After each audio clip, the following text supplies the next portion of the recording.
What if I told you that some of the greatest wrestling icons of all time were still making headlines long after their golden years? Join me as we count down the 13 oldest WCW wrestlers who defied age and expectations. Among the many beliefs fans have on WCW is that by the end it was dominated by older guys who weren't so horny for putting over young promising talent. The thing is that old has a different connotation in pro wrestling. A business where hitting 40 is considered ancient, or at least was considered ancient. Some guys such as Diamond Dallas Page started late in the business, only starting wrestling training at the age of 33, while others were actually way younger than they looked, such as Ole Anderson, who apparently, like Morgan Freeman, has always been a 40-year-old dad.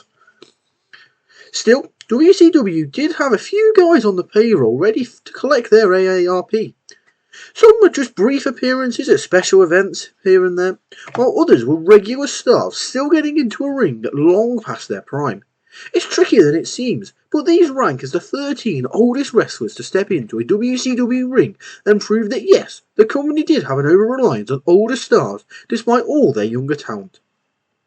As WCW went on in its history, the latter part of its time as an active promotion saw it increasingly reliant on older talent to try and draw a quick rating.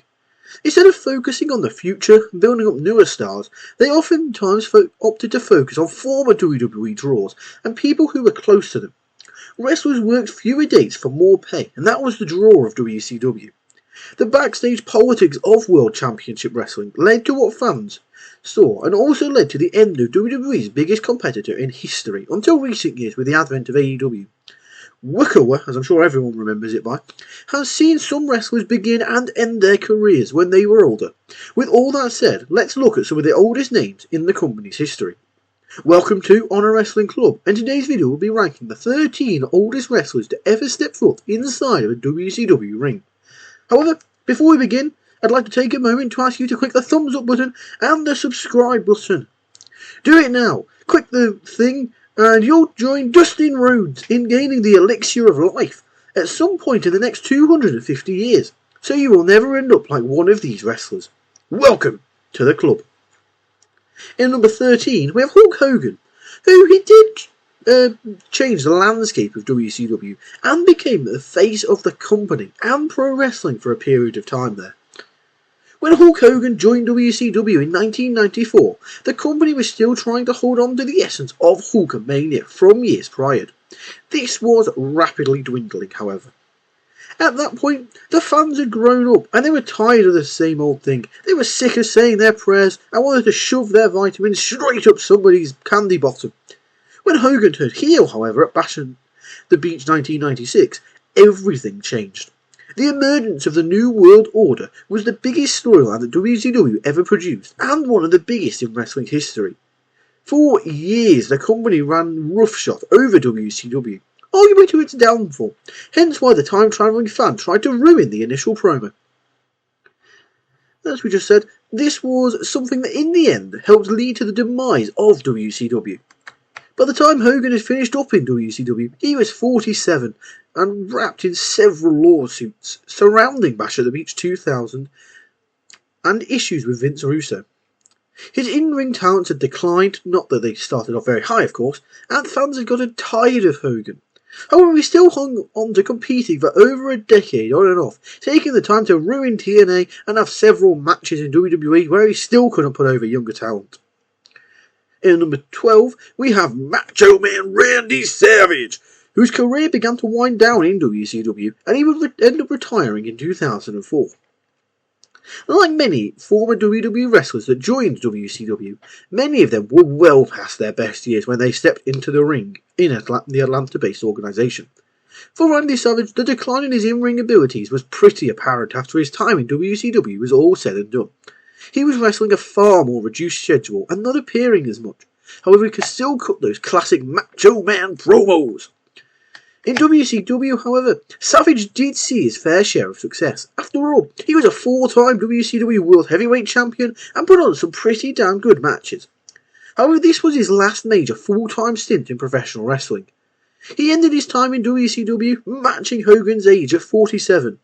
Of course, his greatest accolade would come following his tenure in WCW, as he would star in Spider-Man in 2002 as pro wrestler Bonesaw. In number 11, we have Mil Mascaras, who had a tough time in WCW, and his run there is not well regarded. The man of a million masks before Rey Mysterio stole his gimmick has a complicated standing in pro wrestling. On the one hand, he's a groundbreaker for luchadors and masked wrestlers and a great high flyer, up there with Rey Mysterio and the original El Santo on the Lucha Libre Mount Rushmore. On the other hand, Mascaras was often accused of being selfish and refusing to make himself look bad for opponents. After all, he is related to notable tall Alberto Del Rio, so of course he has some skeletons in his closet. In 1990, at almost 48, Mascaras did a stint in WCW.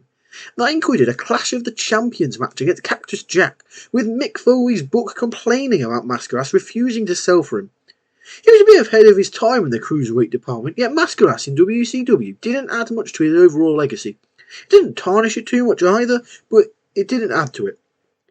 Him refusing to cooperate is a theme in his career, it seems, as in 1997 he allegedly, depending on who you ask, refused to lose and eliminated himself from the Royal Rumble. In number 10, we have Ole Anderson, whose last run was way shorter than expected, as the veteran vanished very quickly. A classic grizzled veteran, Ole Anderson has had his fair share of detractors complaining about his booking style. Yet Ole was a good worker, a top star with the Four Horsemen, and could deliver some killer promos. Not as good as fellow horsemen Flair or Arn, but still good. He would have a falling out with WCW in 1991 after his disastrous booking style, but was drawn back in 1993 after former Pizza Hut manager Jim Herd was sacked for knowing nothing about wrestling. The idea was a reunion of the Four Horsemen with Ole, Arn and Flair, but then the baffling call was made to add Paul Roma as the fourth guy. As it happened, Ole barely did any actual wrestling, or even appeared after their initial outing, and was fired the following year, making this a shorter run than even he anticipated. In number 9, we're sticking with tough grizzled veterans, as we have Stan Hansen, who joined WCW late, and he was an established name when he joined the promotion. By the time that Stan Hansen joined WCW, he was already a very well-known name in the world of pro wrestling, having a devastating lariat finisher. He was a multi-time champion in All Japan Pro Wrestling and the National Wrestling Alliance. In 1990, he turned his head towards WCW as another place where he could continue his reign.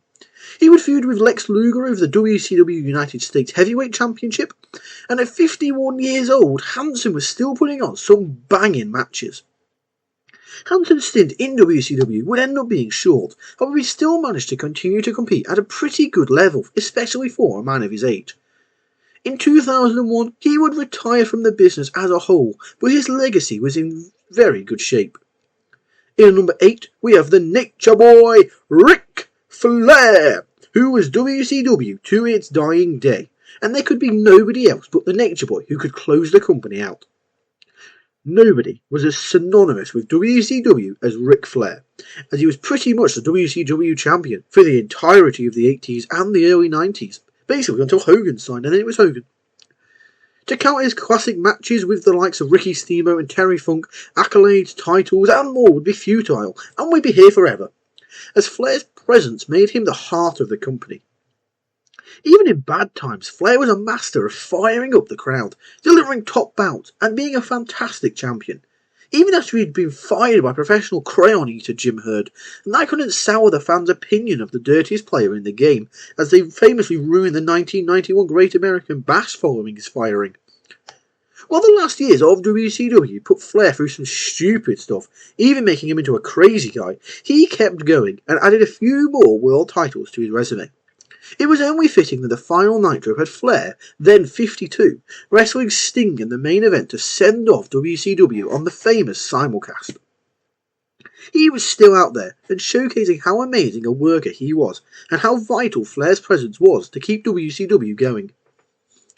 Unfortunately for fans of Flair, he is currently tarnishing his legacy by not stopping wrestling.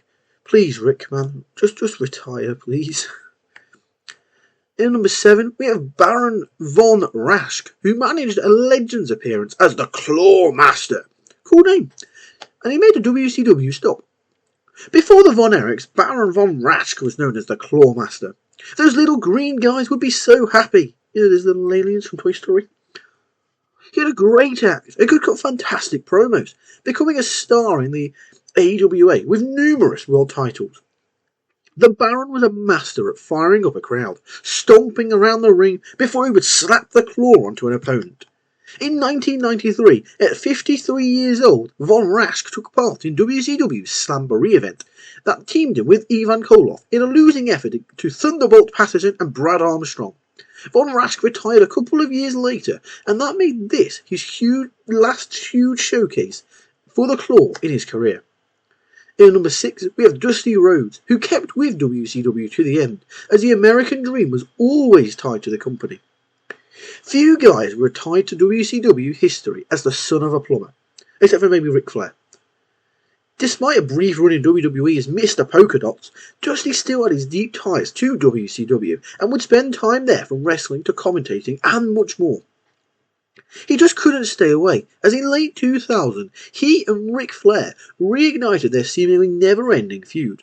This included some crazy matches involving a donkey, don't ask, and a bad Dusty impression by Flair, seriously don't ask, and much more. The final WCW pay-per-view, Greed, had Dusty and Dustin, also known as Goldust, beating Flair and Jeff Jarrett, so it seems oddly fitting that the American Dream had one of his final bouts in a WCW ring before he began helping out WWE with the development of their future stars. In number 5, we have Dory Funk Jr., who had as good a career as his brother, and if we're being honest, may have been the better worker.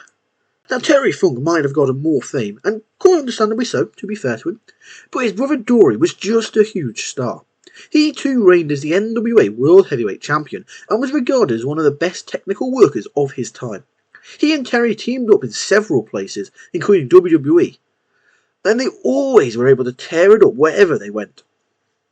Dory made a return to the ring at WCW's Slamboree in 1993, as he and Nick Bockwinkel wrestled to a draw. In 1997, he would take part in another special event for WCW, teaming with Greg the Hammer Valentine against Tony Perazzi and Gino Brito. Finally retiring in, let me check my notes here, 2017! Jesus Christ! Dory's legacy may not be as strong as his brother's, but he is still regarded as a master of the graps. Sticking with the legendary Funk family, in at number 4, we have Terry Funk, who couldn't stop. And WCW was yet another stop in Funk's unending retirement tour. Terry Funk, a man who felt wrestling was akin to quitting breathing. From his time as NWA champion to his war with Ric Flair in 1989 in one of the most well-regarded matches of all time, that probably would get more love if it wasn't for Flair and Steamboat happening in that year. Funk had a good connection to WCW that carried even as he did stints in ECW to become a hardcore icon, and working in Japan with real-life frenemy Mick Foley in several death matches. In 2000, Funk would return to WCW at 56 years of age, but just as nuts as ever. His tenure included wild brawls, briefly becoming commissioner, and the infamous bout where he got kicked by a donkey or a horse on the Funk Ranch. He even got stints as hardcore United States champion to add to his legacy, as one of the most astounding careers in wrestling history, and that would allow him to enjoy retirement 3,768,123 if he didn't love professional blooming wrestling so much, like all of us. Rest in peace, you utter mad arse of a legend. In number 3, we have Wahoo McDaniel, who was a master, and the legendary Native American worker did have a WCW stint. A long-time favourite in the Mid-Atlantic territory, Wahoo McDaniel was one of the best Native American wrestlers ever. A multiple-time champion, McDaniel did some long stints for Jim Crockett Promotions, and always had a soft spot for the area that made him famous. He was mostly retired in the early 1990s following a leg injury, but, like many others in the business, just could not quit wrestling, like Heath Ledger in Brokeback Mountain. For Slamboree 1993, McDaniel returned to WCW to team with Blackjack Mulligan and Jim Brunzell against Dick Murdoch, Don Morocco and Jimmy Snuka. 2 years later, McDaniel defeated Murdoch at Slamboree 1995 in one of his final matches before he would retire his storied career.